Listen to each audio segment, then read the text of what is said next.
Hey everybody, it's Brandy from Maritarotjuana. Today's date is 2/27/2019. Today I wanted to talk a little bit about Tourette's and what it is, and why I'm actually speaking about it. As most of you know, I have tons of kids, therefore I see sicknesses and whatever, diagnoses and whatnot that an average parent wouldn't see because, one or two kids, you're not going to see these things come up. Now, my son Trevor, he is 8 years old, and he was just recently, within the past 2-3 months, was diagnosed with Tourette's. Tourette is actually a tic disorder. Tics are involuntary, either repetitive movements or vocalizations. So we first started noticing Trevor having issues with inability to concentrate, of course, to follow through with tasks. Now, again, they just thought it was his ADHD. So after him getting in, making or having some disturbances in class and whatnot, I was called to the principal's office more than once. But I noticed that there was something different with him. He came home one day just like fucking so sad. So, I questioned not questioned, but I was like, how was your day? And he just spilled the beans. He's like, not good. I had this kid making fun of me, blah, blah, blah. I took it to the school. Supposedly they addressed the issue. However, Trevor was still acting up. So now this was approximately 2 years ago. So they just kept saying, okay, it's got to be his ADHD. There's got to be something wrong with him. Listen, I had 4 fucking boys, okay? My son might be a little rambunctious, but something triggered his meltdowns and his disruptions in class because, listen, my kids know better. Like, if you are disrespectful to your teacher or to your peers, then I might have to spank your ass when you get home and I'll find out what really went down. Because there's 2 sides to every story. So anyway, this kid was fucking with my son, which triggered this whole emotional whatever. I've had the school call me in the past 2 years at least 12 to 20 times, at least. I've been in the principal's office at least 7 times. I'm talking guidance counselors. I'm threatening to school the fucking school district because, they ain't addressing these bullying issues. Then I told them, don't let me find out where these parents live because I'm going to go and talk to the parent since y'all ain't addressing it. Well, then they finally stopped fucking with my son like that. And I wasn't threatening them. This is for real legit. You fuck with my kid, I'm going to have to let those parents know. Maybe the parents don't know their kid's being a little fucking douche. But anyway, excuse my mouth. But a lot of it has to do with the parents either not being involved or just not giving a shit. Not their kid. Listen, when kids leave you, okay, and they go to school, they ain't always the same. And mine aren't either. Mine aren't angels, but I'll be goddamned if my kids go around bullying. I don't fuck with that. If they're going to be a bully, they're going to be a bully to the bullies, all right? So anyway, back up a little bit. So he's had all these problems in school, but he's so fucking smart, right? Because it's not his grades. So they're like, oh, we're going to do these evaluations and blah, blah, blah. I went to the doctors and they said, okay, he probably does have ADHD. And it's like, he's a boy. Boys are supposed to be rambunctious. And I raised my son. I know how it goes. He don't act like that at home. So there was some bullying. We fixed that issue. Then they put him on Concerta, the lowest dose in the AM. And then the teachers were complaining, saying he's losing focus in the afternoon. Took him back to the doctors because you got to go to the doctors like 35 fucking times, which is great. But I'm not like a big med person. I would try a holistic approach before I just, do the whole Western medicine thing. So, if a school psychologist and the guidance counselors and your teachers and them are saying that he's got ADHD, all right, maybe I better check in on that. So they're like, okay, he has ADHD. So fast forward now we're about a year and a half in, he takes this Concerta. And it does help. Okay, it calms him down, but then my son's not fucking eating. He's not, it's like he's irritable. Well, if you're on a fucking stimulant, of course you're going to be irritable.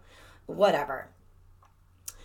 So now we're up here to the current school year. And about 4 or 5 months ago, they said, okay, his morning meds, wearing off and he's losing focus. And it's like, dude, I don't want to put my kid on another med. Well, actually, I'm kind of glad that I did, because within 2 or 3 months of him starting this second medication, which was a fast-acting Ritalin, he started going like this. I got to take off my glasses. He started going, which could be muscle spasms, could just be something that he developed. And then he started going, he had a cold. Okay, so this is after I've noticed the whole eye twitching and making funny noises, but he's a boy. He likes to play around. So anyway, he starts taking the afternoon med at approximately 1 o'clock. So when he comes home, he actually does do his homework and whatnot, but, he's not eating because of this med. So while he's taking this med, he starts, doing that eye twitch, and then he starts going like this. And going, well, he had recently had a viral, and then he, had like sore throat and whatnot. So that's what we thought it was. Took him to the doctors, of course. He doesn't have strep. He doesn't have this. He doesn't have that. There's nothing wrong with him. So then he sees an in-school counselor. Red Line District does a pilot program for in-school counseling, which is great, because he's seen psychiatrists, psychologists, therapists, counselors, behaviorists, blah, blah, blah. Again, I'm just thinking he's a little different. He's my son. He takes after me. I'm fucking high-strung and, whatever. He's still a good kid and respectful, too. Well, these noises are very, very pronounced. So his guidance counselor, the school-based psychologist, not the actual guidance counselor, she calls me and she's like, or texts me, she's like, hey, have you noticed that his tics are getting worse? And I'm like, yeah. I said, we put in, a call to the doctor. We go in a couple days. So we go in. He stops taking this med. Well, both meds, they discontinued them. Boy, he's still making these fucking noises. Go, just, he's saying, bitch, bitch, bitch, bitch, fuck, fuck, fuck, fuck. But then he is aware that he's saying it then, because at this time I didn't really know that it was Tourette's, and you're not supposed to tell your kid, hey, but I just thought he was raging because, he was on a game. Well, come to find out that he actually does have Tourette's. So what Tourette is, they're involuntary repetitive movements and vocalizations. To actually be defined as Tourette's syndrome, you have to have at least 2 motor tics and at least 1 vocal or a phonic tic. Okay? And it's got to be at least a year. Well, we didn't know this, but lip licking counts like this. Clearing your throat, making just different kinds of noises. Again, I just thought he's a boy, So anyway, the meds are just kind of like agitating him a little bit with regards to his Tourette's. So to me, the meds aren't working. And he had gotten sick. He actually then had gotten the flu while we were off these medicines. Now, a lot of you guys know that, occasionally I smoke marijuana. More than occasionally, but we're just going to say that. And, it helps with my anxieties. I haven't been on medications for years, other than just my Adderall for my ADHD, which, the Tourette's runs in families. It's a neurological issue. So that just means that you're fucking firing like crazy, right? Which I'm bipolar. So they say it's just I have active brain, very, very active. I'm overstimulated. So my Adderall actually brings me down. So when I smoke pot, it does the same thing. And I had stopped using medication and whatnot and just went back to CBD and THC. Now, of course, it's not legal in Pennsylvania. So I went out after my son's been taking these Western medicines, and I found him the pure CBD oil. And I told my son, he's 8 years old, he's very fucking intelligent. So, he tells me about his symptoms, how his body feels, what it feels like when he's ticking. So I'm like, all right, he's explaining anxieties and whatnot. So I start treating my son with CBD oil, because if they can fucking give my kid meds, so can I. So the CBD oil is miraculous. His ticking has decreased, like, I don't even know. He rarely ticks. We're also going to introduce him into the CBIT therapy, which is a cognitive behavioral, like, intervention type thing, where it's like you're retraining. All it is that your kid, right? So it's just simple basic training of you need to find out what makes the Tourette's far more pronounced, like the ticking. Well, we know that if he's gaming because he's emotional, either he's stressed or he's excited, he'll tick. So, we know that he can only do like an hour or two of gameplay on the computer before we have to intervene and be like, hey, you need to take a break. Now, you're not supposed to call your kids out on the ticks or anything, but when I hear him ticking, I do ask him, I say, hey, what's going on? How are you feeling? He'll give me his symptoms, because it is my job as his mom to figure out what's going to work best for my son. Today, he just went to the psychiatrist for the school for a 504 and an IEP evaluation. He's also being cybered. So this will help me watch him, what works and what doesn't work. That way, when we go to sit at these meetings, I can say, hey, look, my kid needs a paraprofessional. He needs reminding and task. He needs to take a fucking CBD gummy at whatever time. There's so much stuff that you as a parent can do before you just stick your kid on these meds. Now, if they're like seasoned, like the ticks are just uncontrollable, then of course I would say stick them on a medication, but I can't do that to my son.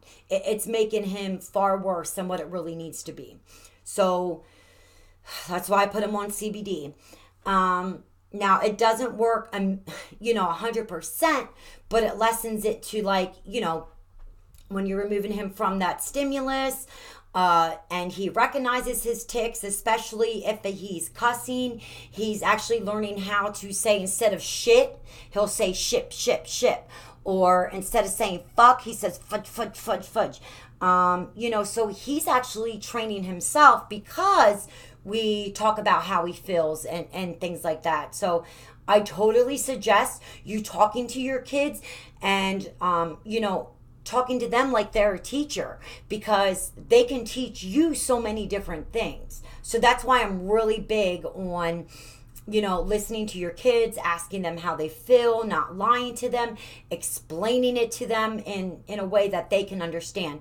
Don't shield them because they're a child, because you're not always around. But I know that when I'm not there, my son is a self-advocate and he's only 8 years old. Someone will be like, why are you acting weird? Why are you making those weird noises? He'll say, because I have Tourette's and it's called a tic. And he'll say, do you know what that is? So my son is very, very educated on this topic. And he's only 8 fucking years old, and he knows more than the goddamn school psychologist and whatnot. How fucking horrible is that? Listen, it upsets me so, because it's not that it's rare. Tourette or is not rare. It happens in every one in every 100, but it's actually 1 in 160. They're finding more and more cases when Tourette's first is noticeable from the ages of 2 up to 6, or 2 to 8. You'll notice a change. And then when they have it and it's pronounced, like right now with Trevor, his wax and wane. So it might be like totally hardcore fucking vocal in and motor tics and vocals. And then it'll be like really bad. And then, like a week or 2 in, it's called wax and wane. So it'll be really, really pronounced, and then it'll calm down. It's so crazy. I can't believe my kid has Tourette's. Like, but they did tell me, because I have so many kids, that I'm going to see shit that you don't see, like scarlatina and scarlet fever, fucking Tourette's. It's all kinds of shit. We've had genetic testing done on almost all the kids, no issues. So I don't really know. Other than that, it's a little scary, but I'm not scared because I have a great support system. My husband is amazing. We work together as a team with disciplining, of course, with home-based treatments, all kinds of stuff. It's just, you gotta have a good support system. Your kids can't feel like they're weird. I don't know. I was just wondering if anybody else's kids around here have Tourette's. And if so, how are your children medicated? I pass no judgment on anybody. It's just that I would prefer, the holistic measures, if at all possible. That's, if you need vaccinations, take your kids to get vaccinated. But if they have like a headache or something, try like a cold compress, or try this before you just start shooting them up with meds. Like I said, I totally believe in Western medicine, but not every single thing about Western medicine. Like, if your doctor's going to give your kid like lithium, I was on lithium. Holy shit. Talk about headaches and blood testing. You gotta, I'm going to try the holistic route first. And I have an amazing doctor. He is totally amazing. So you got to do what you got to do. But it's like, I know what's best, because I work with my son on a daily, 24 hours a day. Let's see. I wanted to discuss something else, but all right. So motor tics, what they are, that has to do with movement. So it can be like this, or like a weird like dance thing that they do. Simple motor tics are the eye blinking, facial grimacing, like they'll go, or just make weird gestures with their faces, jaw movements, head bobbing, this shit. I just thought he was, but that's a sign. The lip licking, like, that's a tic. Hopping, twirling, jumping, things like that. Those are motor tics, okay? And then your vocal or your phonic tics, they produce sounds. It could be that they're barking like a dog. They could be sniffing, throat clearing, grunting, hooting, shouting, yelling. The complex vocal tics, it's like words or phrases. Some swear words. It's called copropolia, I think. I don't remember. It's been a while since I've been in the nursing field. It's often mocked in the media as like a common symptom. So if you see somebody walking down the street and they're saying shit, fuck, that's what they're saying the stereotypical Tourette syndrome is, the tics. And that's not true.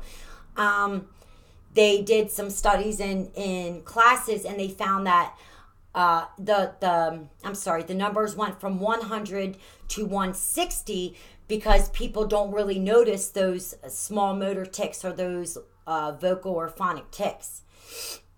And it can be, mild, moderate to very severe. Trevor's would be mild to a moderate, but it does affect him a little bit. Okay, so tics typically emerge between the ages of 5 and 7, most often with motor tic and then your head and your neck region. They tend to increase in frequency and severity between the ages of 8 and 12. That's due to the hormonal imbalances, like increasing in the testosterone and whatnot when the kids are starting to go through puberty. That's when everything changes. A lot of the times your Tourette's or your tics start to kick in with like with the whole bullying thing. It triggers something. They can be very severe, and sometimes they go unnoticed for a long time. A lot of times they are reported as like internal and external factors like stress, anxiety, excitement, fatigue, illness, and that's what I watch for. So I know how to reduce his stress. And of course, the CBD will help with the anxiety levels and the stress. Okay, so usually, not usually, boys are affected. It is not, Tourette is not racist at all. It affects all races, ethnic groups, and ages, but it's 3 to 4 times more likely in boys than in girls. Excuse me. Also, causes of Tourette and other tic disorders remain unknown. They do know that it's in the brain and it has to do with neurological. So that's why they can be very very mild to very severe. It just depends. Environments, genetics, of course, they clearly play a role, but not most.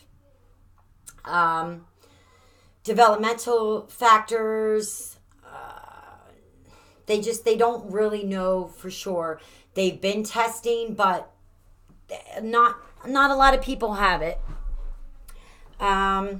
Studies are underway to find out though that if like the genes, the genetic factor plays a big deal.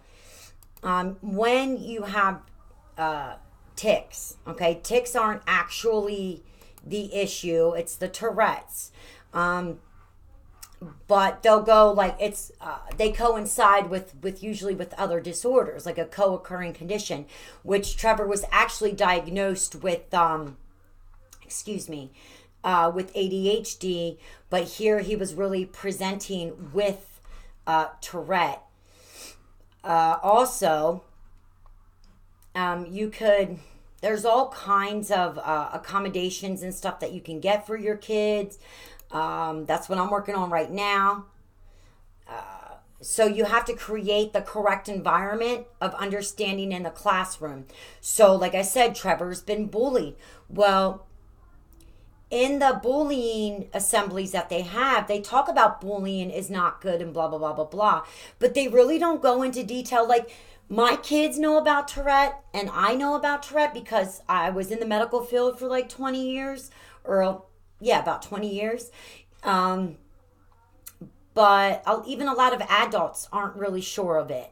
So some of the best things that you can do for children with TS, it would be clear communication with the school and the teachers, managing and handling behaviors, because you can't put them on a behavioral modification plan when it's not them doing it. It's the disorder, but teachers aren't aware of that, and that's going to be my job as a mom, is to go in and educate the teachers, the staff, the students, because this is crazy. It's my fucking kid. It's like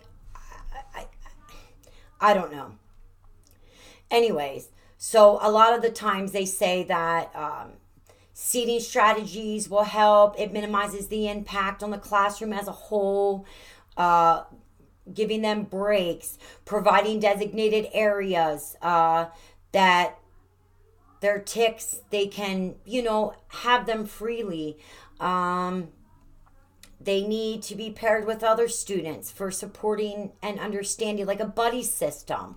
They need to have task reminders and like 5 minutes to next class, 10 minutes till cleanup, things like that.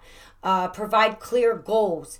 Have your kid involved in the setting or in the goal settings, because if they're involved in that process, that would make them more inclined to do better, because they're actually putting in their opinion of how they learn, and they know best too.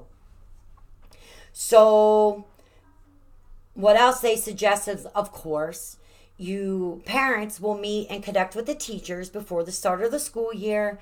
At this age, children look to adults to set the rules.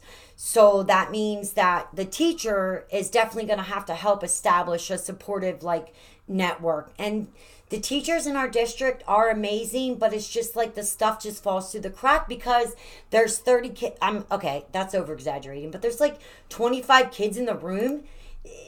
How are they supposed to work one-on-one and find out if the kid is really a problem maker or if they're just having problems learning? That's not their learning style, things like that. I mean, there's so much stuff that even me, a medical assistant, CNA that has been in the field for 20 years, that I still don't know about, but I'm still learning because that's my son. And I got to do what I got to do to help him. If that means me going above and beyond the fucking district to do what I got to do, then that's what I'm going to do. I'm not going to let my son fall through the fucking cracks, okay? And I highly advise y'all not to do it either. Most of you people that watch my videos, I know you guys are great parents and I know that you're on it. So, I'm not concerned. But I'm concerned for the kids that don't have the advocates or their parents aren't aware of the resources available to them. And if you guys need any help at all with obtaining services, referrals, resources, I am more than willing to assist you in helping you because kids, that's our future. We're putting these little people out into our community. They are our future. We want to have them educated. We want to the best of their abilities. So it's really all I got. I think I'm done ranting for right now, but this is why I'm very big on the spiritual aspect of raising kids, parenting, living a lifestyle, because they're lucky that I do, because I'm going to fucking roll up in there one of these days and they're going to wish that I would have brought my fucking spirit God with me, because I'm about to blow some shit up. Not blow them up, but, about to wig the fuck out. So they're lucky that I found God. They're fucking with my kids. Anyway. But that's why I'm big on the whole spiritualism, the marijuana, the THC, the CBD, because marijuana and cannabis and all that, oh my God, it could stop so many bad fucking things from happening. It's a natural fucking herb that has been around for thousands and thousands and thousands of years. But our fucking government 80, 90 years ago had to be a douche nugget and take it away. What, because you couldn't fucking tax it? Suck a fat one, okay, government. Okay, that's all I got. So that's all I got for today. So thanks for listening to me ramble on. Please feel free to comment, share it, like, subscribe, whatevs. Hit me up. I want to hear what people have to say. That's all I got. So, deuces.